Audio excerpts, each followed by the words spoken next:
Hello दोस्तों, आप लोग कैसे हैं। आशा करता हूं कि आप लोग अच्छे होंगे और मस्त होंगे। आज का जो वीडियो है ना, वो क्लास 10 का जो मैं सिलेबस पढ़ा रहा था, है ना, विद्युत तापीय प्रभाव, उसी का टॉपिक से कि विद्युत तापीय प्रभाव पे कार्य करने वाले कौन कौन से उपकरण हैं। उन सभी उपकरणों को A to Z धीरे धीरे करके हम लोग जानेंगे, ठीक है। और मैं आपको बता चुका था कि विद्युत तापीय प्रभाव क्या होता है, विद्युत ऊर्जा क्या होता है, विद्युत इलेक्ट्रॉन वोल्ट क्या होता है। और मैं लास्ट में आज का वीडियो जो मैंने मॉर्निंग में अपलोड किया था कि विद्युत ऊष्मा क्या है, उसको भी मुझे आशा है कि आप लोग देख चुके होंगे, क्योंकि आपको समझ में आ चुका होगा कि ये सब चीज़ें क्या होती हैं। उसी टॉपिक्स के अंतर्गत आज हम लोग ये जानने वाले हैं कि जो विद्युत तापीय प्रभाव है ना, इस पे कौन कौन से इंस्ट्रूमेंट वर्क करते हैं जिन्हें हमें पढ़ना है। देखिए, करते तो बहुत सारे इंस्ट्रूमेंट हैं, बट हमारे नॉलेज के लिए और आपकी ज़रूरत के अनुसार, या कंपटीशन तक बात करूं या क्लास 10th की बात करूं, तो पढ़ना कितने हैं विद्युत तापीय प्रभाव का, तो वो पढ़ना है सिर्फ 4। कितने पढ़ने हैं? 4। मैंने बोर्ड पे भी लिखा हुआ है, देख लीजिए यहाँ पे, ठीक है। कितने पढ़ने हैं? 4। पहला पढ़ना है विद्युत बल्ब, ठीक है। दूसरा पढ़ेंगे हीटर। क्या पढ़ेंगे? हीटर। यानी पहला विद्युत बल्ब, दूसरा पढ़ेंगे हीटर, तीसरा पढ़ेंगे फ्यूज तार, चौथा पढ़ेंगे प्रेस यानी विद्युत इस्त्री। टोटल 4 चीजें हम लोग पढ़ने वाले हैं कि आखिर में इन चारों चीजों का ताप का प्रभाव कैसे वर्क करता है, ठीक है। तो कौन कौन सा, एक बार फिर से रिपीट करता हूं, विद्युत बल्ब, हीटर, विद्युत इस्त्री, और लास्ट पढ़ेंगे फ्यूज वायर यानी विद्युत फ्यूज, जिसको तार बोलते हैं। गांव घर में जो है कि लगा होता है ना फ्यूज ना, उसके बारे में हम लोग पढ़ेंगे कि फ्यूज तार किसका बना होता है, क्यों लगा होता है, ये एक एक चीज पढ़ेंगे।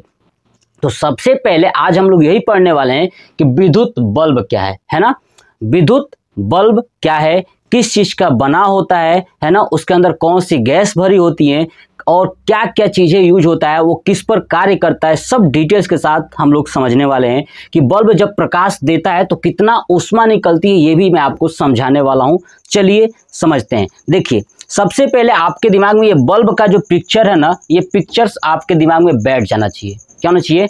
बल्ब का पिक्चर बैठ जाना चाहिए, क्योंकि पिक्चर्स में ही बहुत सारी चीज़ें छुपी हुई है जो हमें समझना है। देखिए, बल्ब बनाने के लिए सबसे पहले एक कांच का खोखला गोला लिया जाता है। क्या लिया जाता है?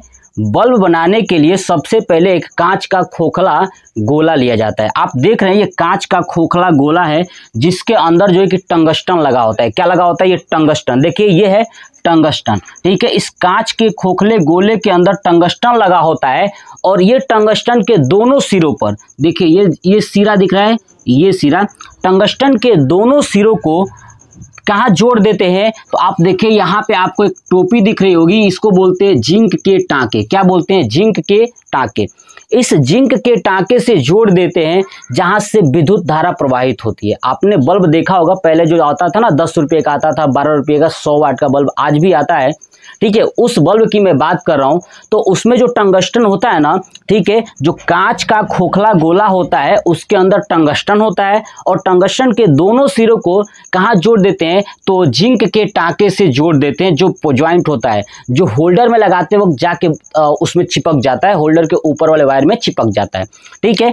और इस बल्ब में 2 पिन लगे होते हैं। कितने पिन लगे होते हैं? 2 पिन लगे होते हैं। याद रखिएगा कि पिन कितने होते हैं? 2। ये पिन क्या काम करता है ना, बल्ब को होल्डर में फंसा देता है, ये पिन होता है, ठीक है। तो बल्ब के अंदर 2 पिन लगे होते हैं और 2 जिंक के टांके लगे होते हैं जो विद्युत से कनेक्ट हो जाते हैं, और जो पिन होते हैं ना, बल्ब को होल्डर से पकड़ के रखते हैं, ठीक है। और मैंने आपको बताया कि किसका बना होता है, तो कांच का बना होता है, खोखला गोला होता है। और ये कौन सा कांच होता है? याद रखिएगा, फिलेंट कांच, है ना।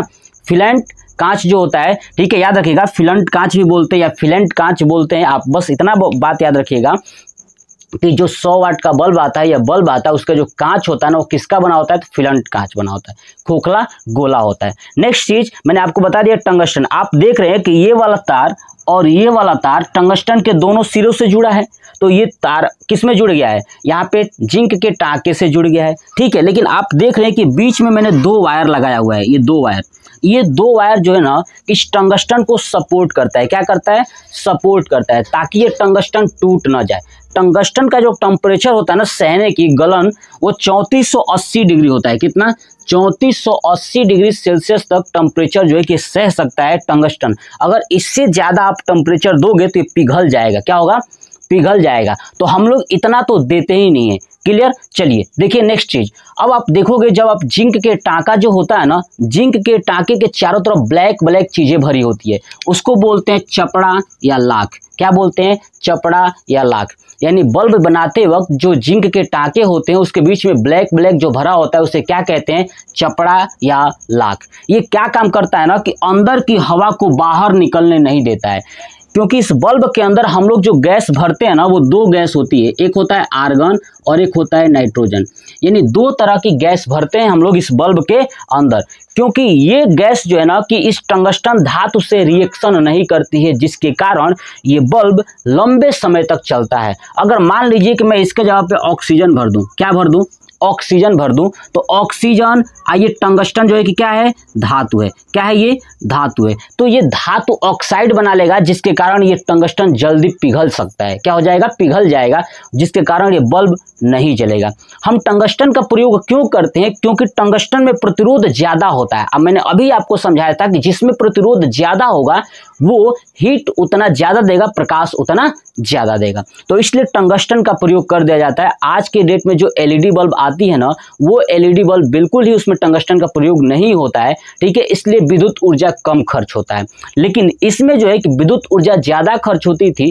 क्यों? क्योंकि इसमें टंगस्टन ज्यादा है। और टंगस्टन को आप देख रहे हैं ये बार बार इतना रोटेट कर दिया गया है। देखिए ऐसे अगर आप देखेंगे बल्ब में तो ऐसे बार बार ये टंगस्टन को रोटेट किया जाता है, क्योंकि टंगस्टन का एक सिरा जैसे ये जाएगा यहाँ पे, तो ये बार बार जब विद्युत धारा एक ही सिरे से होके बार बार जब अपडेट होगी, मतलब जाएगी, तो वहां पे रेजिस्टेंस बहुत ज्यादा हो जाएगा। रेजिस्टेंस इतना ज्यादा हो जाएगा जिसके कारण ये लाल हो जाएगा, यानी जलने लगेगा। क्या हो जाएगा? लाल हो जाएगा, तो जलने लगेगा, है ना। लाल होके जब प्रकाश देने लगता है, जिसके कारण हमारे घरों में रोशनी हो जाती है। और मैं बात करूं कि इसका जो आपने देखा होगा पिन जो है कि एक टोपी पर लगा होता है। किस पे लगा होता है? टोपी पे। आपने देखा होगा वो टोपी जो है कि कैप एल्यूमिनियम की लगी होती है। किसकी? एल्यूमिनियम की। तो आपके सामने मैंने जितना क्वेश्चंस रखा आप याद रखिएगा, क्या क्या रखना है याद। सबसे पहले क्वेश्चन एक एक सुनिए, फिर आपको मैं समझाता हूं कि क्या कॉन्सेप्ट है। देखिए सबसे पहले, बल्ब किस प्रकार के कांच का बना होता है? तो फिलंट कांच का। क्लियर? बल्ब के अंदर कौन सा ऐसा धातु लगा होता है जो प्रकाश देता है? तो वो है आपका टंगस्टन। टंगस्टन का गलनांक कितना है या कितने पे गल सकता है? तो 3480 डिग्री सेल्सियस से अगर ऊपर देते हो या उतना देते हो तो ये गल सकता है। टंगस्टन जो बल्ब होता है ना, बल्ब के जो कितने पिन लगे होते हैं? तो दो पिन किसके ऊपर लगे होते हैं? तो एल्युमिनियम के ऊपर। एल्युमिनियम की जो टोपी होती है ना, उसके ऊपर दो पिन लगे होते हैं। वो क्या काम करते हैं? तो होल्डर में बल्ब को फंसा के रखते हैं। ठीक है, अब उसके बाद देखेंगे कि जो टोपी होती है, टोपी के ऊपर दो जिंक के टाँके लगे होते हैं जो विद्युत से कनेक्ट हो जाते हैं। किससे कनेक्ट हो जाते हैं? विद्युत से कनेक्ट हो जाते हैं। अब उस टोपी के ऊपर भरा जाता है, क्या भरा जाता है? चपड़ा या लाख। क्या भरा जाता है? चपड़ा या लाख भरा जाता है। क्यों भरा जाता है? ताकि बल्ब के अंदर का गैस बाहर ना निकल पाए और बाहर से कोई गैस अंदर ना आ पाए।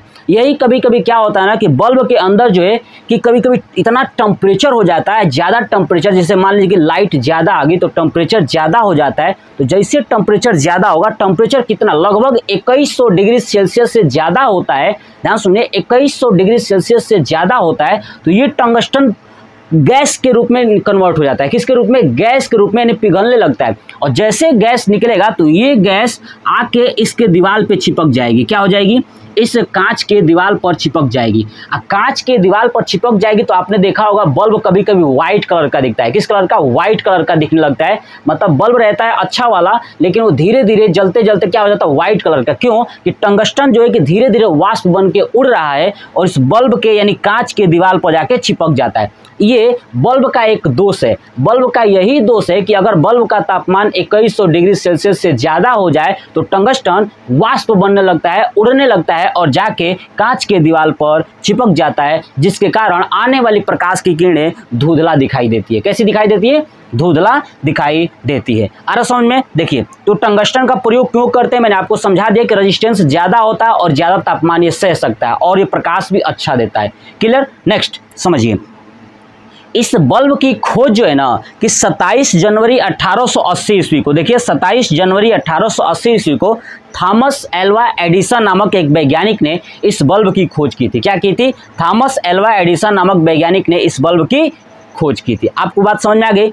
बल्ब के अंदर कौन सी गैस भरी जाती है? तो आर्गन और नाइट्रोजन। कौन सी गैस भरी जाती है? आर्गन और नाइट्रोजन। याद रखिएगा, आर्गन और नाइट्रोजन क्यों भरा जाता है? क्योंकि ये टंगस्टन से रिएक्शन नहीं करते हैं, जिसके कारण ये ऑक्साइड नहीं बनाते हैं। वरना अगर ये ऑक्साइड बना लेंगे तो टंगस्टन जल्दी जल जाएगा, पिघल जाएगा, जिसके कारण हमें बल्ब जो है कि तुरंत फ्यूज हो सकता है और बल्ब प्रकाश नहीं देगा। इसलिए आर्गन और नाइट्रोजन का प्रयोग करते हैं ताकि ये ऑक्सीकरण को बचाए, ऑक्सीजन रिएक्शन ना करे। ये कंप्लीट ना? चलिए नेक्स्ट चीज समझिए। अब मान लीजिए कि विद्युत बल्ब जल रहा है, तो जल रहा है तो कितना ऊष्मा निकल रहा है, किस फार्मूले पे निकालेंगे? तो मैंने आपको बताया था कि विद्युत ऊष्मा हमेशा कैलोरी में ज्ञात किया जाता है। किसमें? कैलोरी में ज्ञात किया जाता है। तो H बराबर I² RT अपान 4.2। 4.2 मैंने बताया था कि जब आप 4.2 से डिवाइड कर दोगे तो ये कैलोरी में आ जाएगा। तो आपका H बराबर I² RT अपान 4.2 इक्वल टू, ये फार्मूला लगाइए, या VIT बटे 4.2 इक्वल टू V² बटे 4.2 R। ये वाला फार्मूला आप लगा सकते हैं। अभी मैं आपको एक क्वेश्चंस करके दिखाऊंगा, समझाऊंगा कैसे ये क्वेश्चंस काम करता है। तो बल्ब जो है कि कितना ऊष्मा दे रहा है ये हम इस फार्मूले से बता सकते हैं। नेक्स्ट समझिए, बल्ब में कौन कौन सी गैस भरी जाती है? तो नाइट्रोजन और आर्गन। बल्ब का टेम्परेचर जो होता है ना 1500 से लेकर के 2500 डिग्री सेल्सियस तक वो सह सकता है। मतलब अधिकतम जो टेम्परेचर होगा 1500 से लेकर के और 2500 डिग्री सेल्सियस के बीच में होता है। लेकिन बल्ब अगर 2100 से ज़्यादा जाने लगेगा तो टंगस्टन जो है कि वाष्पीकरण के रूप में परिवर्तित हो जाता है, और जैसे वाष्पीकरण के रूप में परिवर्तित होगा तो वो आके इस दीवार पे चिपक जाएगा, जिसके कारण आने वाली प्रकाश की किरणें हमें धुंधलापन दिखाई देने लगती है। क्या देती है? धुंधलापन दिखाई देने लगती है। तो मैंने आपको ये समझाया विद्युत तापीय उपकरण, यानी पहला मैंने समझा दिया बल्ब, ठीक है। उसके बाद हम लोग पढ़ेंगे विद्युत इस्त्री। ऐसे मैं 4 टॉपिक्स लेके आऊंगा, विद्युत इस्त्री, फिर हीटर, फिर विद्युत फ्यूज। ये चारों के चारों मैं कंप्लीट करा दूंगा। तो अभी मैंने आपको बताया विद्युत बल्ब से जितनी भी रिलेटेड जानकारियां, ये पूरा आपको याद रखना है। नेक्स्ट एक और बात याद रखिएगा कि जो विद्युत बल्ब है ना वो किस पर कार्य करता है? तो याद रखिएगा विद्युत तापीय प्रभाव पे कार्य करता है। किस पे? विद्युत तापीय प्रभाव या विद्युत ऊष्मीय प्रभाव। ये शब्द याद रखिएगा, विद्युत ऊष्मीय या तापीय प्रभाव, ठीक है ना। ये कॉन्सेप्ट याद रखिएगा कि विद्युत बल्ब किस पर कार्य करता है, तो ऊष्मीय या तापीय प्रभाव, है ना। विद्युत बल्ब के अंदर किस प्रकार के धातु का प्रयोग किया जाता है? तो टंगस्टन का प्रयोग किया जाता है। विद्युत बल्ब का टोपी किसका बना होता है? तो एल्युमिनियम का बना होता है। विद्युत बल्ब में कितने पिन लगे होते हैं? तो 2 पिन लगे होते हैं। विद्युत बल्ब में टाँके कितने लगे होते हैं? तो 2 होते हैं, वो जिंक के टाँके, यानी जिसको जिंक को बोलते हैं जस्ते, है ना, जस्ते के टाँके लगे होते हैं। उसके अंदर ब्लैक कलर का क्या भरा होता है? चपड़ा भरा होता है। बल्ब के अंदर कौन कौन सी गैस भरी होती है? तो आर्गन और नाइट्रोजन भरी होती है। बल्ब के अंदर जो कांच बना होता है किसका बना होता है? तो वो आप बताइएगा, फिलंट कांच का बना होता है। टंगस्टन का टेम्परेचर कितना है? 3480 डिग्री सेल्सियस तक सह सकता है, उसके ज़्यादा जाएगा तो गलने लगेगा। ये पूरा चीज़ें बल्ब से इतना ही रिलेटेड जानकारी रखना है। जब आप इसमें विद्युत धारा प्रवाहित करोगे, ध्यान सुनिए, जब यहाँ से जिंक के टाँके से विद्युत धारा जाता है तो जाने के बाद टंगस्टन को इतना ज़्यादा प्रतिरोध जनरेट हो जाता है कि टंगस्टन जलने लगता है, जिसके कारण ऊष्मा उत्पन्न हो जाता है। इसलिए विद्युत बल्ब को कहा जाता है कि ये विद्युत का ऊष्मीय प्रभाव पे कार्य करता है। क्लियर? तो ये पूरा बल्ब से रिलेटेड जितनी भी जानकारियां थी मैंने आपको बताया। अब समझिए इसका न्यूमेरिकल्स कैसे आएगा। चलिए मैं इसको हाथ हटा देता हूं, ठीक है, और मैं आपको न्यूमेरिकल्स समझाता हूं। देखिए, मान लीजिए कि आपको कहा जाए कि एक बल्ब है। क्या है? ये बल्ब है। बल्ब को धारा जो है कि 2 एम्पियर दिया जा रहा है। कितना एम्पियर? I बराबर 2 एम्पियर, यानी किसी बल्ब में विद्युत धारा प्रवाहित हो रही है, वो 2 एम्पियर हो रहा है, ठीक है। और बल्ब का प्रतिरोध R दिया है, मान लीजिए कि 2 ओम। कितना दिया है? 2 ओम, ठीक है। और ये टोटल जो है कि 4 सेकेंड के लिए दिया गया है। कितने सेकेंड के लिए? 4 सेकेंड के लिए। यानी किसी बल्ब को विद्युत धारा 2 एम्पियर दिया गया, ठीक है। बल्ब के अंदर जो लगा हुआ प्रतिरोध है ना, मान लीजिए टंगस्टन का जो प्रतिरोध है वो है 2 ओम और उसमें 4 सेकेंड के लिए विद्युत धारा प्रवाहित किया जाता है। तो बताइए कितना हीट जनरेट होगा। तो मैंने आपको बताया H बराबर I²RT। देखिए I भी दिया है, R भी दिया है, T भी दिया है, तो ये फार्मूला लगाइए अपान 4.2। अब ये मान किस में आएगा, तो कैलोरी में। मैंने आपको पहले भी समझा चुका हूं कि जब आप 4.2 से भाग करोगे तो कैलोरी में आएगा। देखिए I² यानी 2 का स्क्वायर करेंगे तो कितना आएगा 4 गुणे R का मान कितना आएगा 2, T का मान कितना दिया है तो 4, ठीक है, अपान 4.2। आप इसको गुणा करेंगे 4 चौक 16, 16 दूना 32 यानी 32 भागे 4.2, ये क्या हो जाएगा कैलोरी हो जाएगा। आप चाहे तो इसको डिवाइड करके भी आंसर लिख सकते हैं या ये वाला आंसर आप लिख सकते हैं, यानी 32/4.2 कैलोरी ऊष्मा जनरेट होगा। तो ऐसे ही आपसे न्यूमेरिकल्स पूछे जाएंगे। का दूसरा टॉपिक ये है विद्युत इस्त्री यानी इलेक्ट्रिक प्रेस, ठीक है। मैंने बोर्ड पे भी वो चीज़ें नोट किया है और पिक्चर के थ्रू मैं आपको समझाने की कोशिश करूंगा और आप समझिएगा, A to Z आपके दिमाग के अंदर फीड करा दूंगा।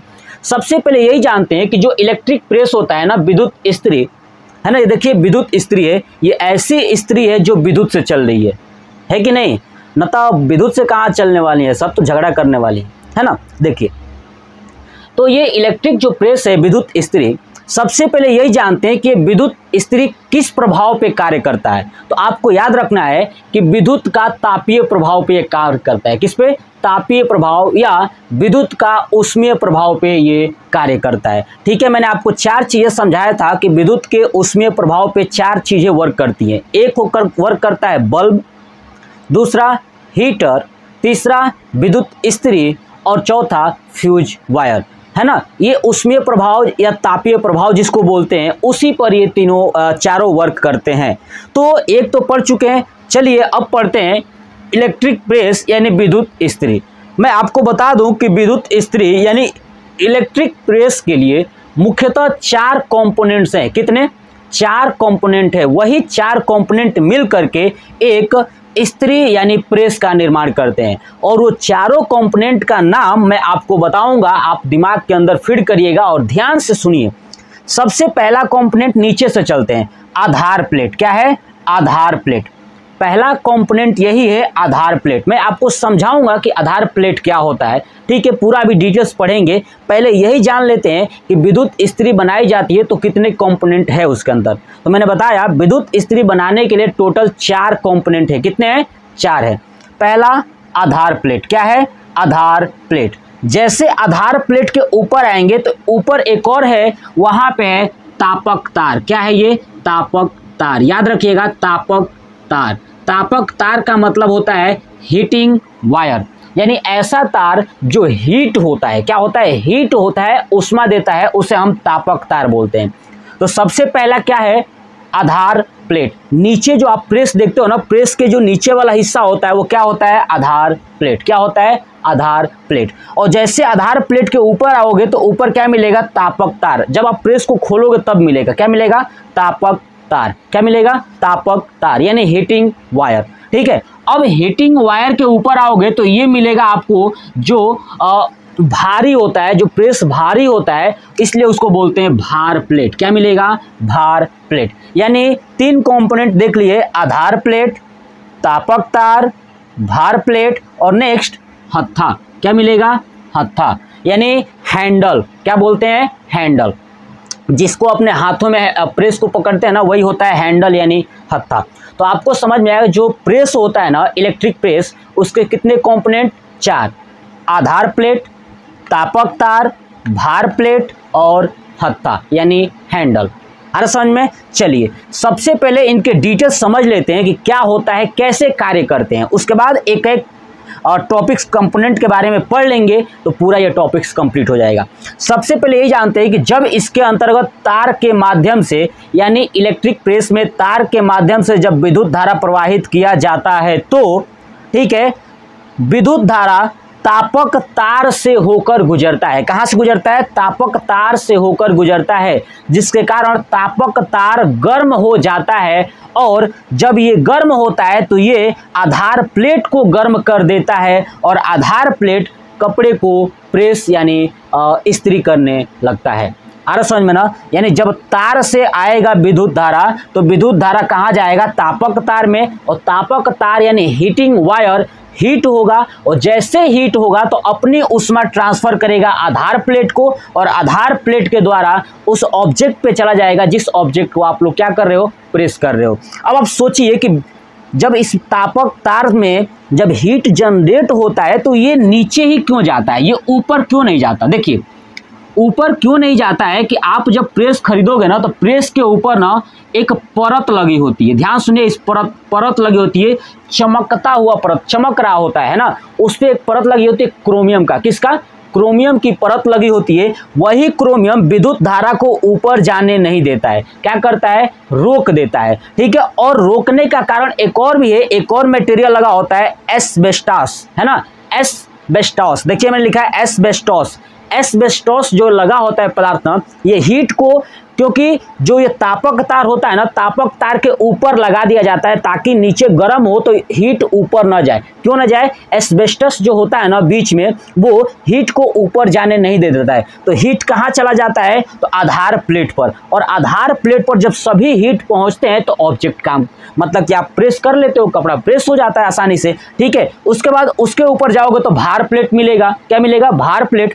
ठीक है, भार प्लेट के ऊपर हत्था मिलेगा, और हत्था जो है कि बेकेलाइट का बना दिया जाता है या लकड़ी का बना दिया जाता है, ताकि ये हीट के कुचालक होते हैं। क्या होते हैं? हीट के कुचालक होते हैं, यानी हीट इसमें प्रवाह नहीं होता है, जिसके कारण हम हैंडल को आसानी से पकड़ सकते हैं, हमारा हाथ या हाथ में करंट नहीं लगता है या हाथ गर्म नहीं होता है। तो ये था इसके वर्किंग। ठीक है, अब चलिए एक एक को समझते हैं कि आखिर में आधार प्लेट क्या है, तापक तार क्या है, भार प्लेट क्या है, ठीक है, और हत्था क्या होता है, किसका सब कुछ बना होता है। चलिए मैंने चारों कंपोनेंट्स यहाँ पे लिखा है, देखिए 1 2 3 4, है ना। पहला तापक तार, हीटिंग वायर, आधार प्लेट, बेस प्लेट जिसको बोलते हैं, भार प्लेट यानी वेट प्लेट, हत्था यानी हैंडल। तो आपसे पूछा जाता है हत्था जो हैंडल किस किस चीज का बना होता है, तो आपके दिमाग में एक ही चीज होना चाहिए, या तो लकड़ी का बना होगा, ठीक है, देखिए, या तो लकड़ी का बना होगा, या तो बेकेलाइट का बना होगा, या